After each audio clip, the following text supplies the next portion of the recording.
Kwa hiyo sisi kwanza tuombe dua wa Tanzania tufike salama na turudi salama.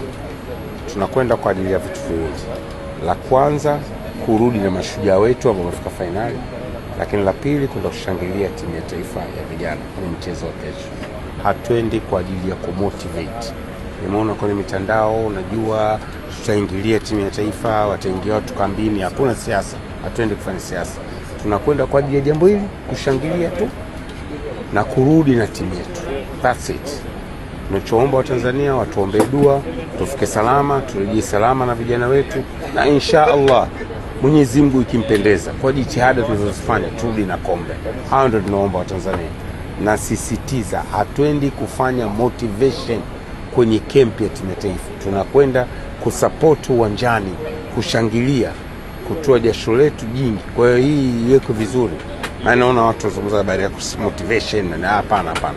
Wote mtu na akili, viongozi wapo hapa, hawezi kwenda kuingia kwenye camp, hatufanyi kazi hiyo.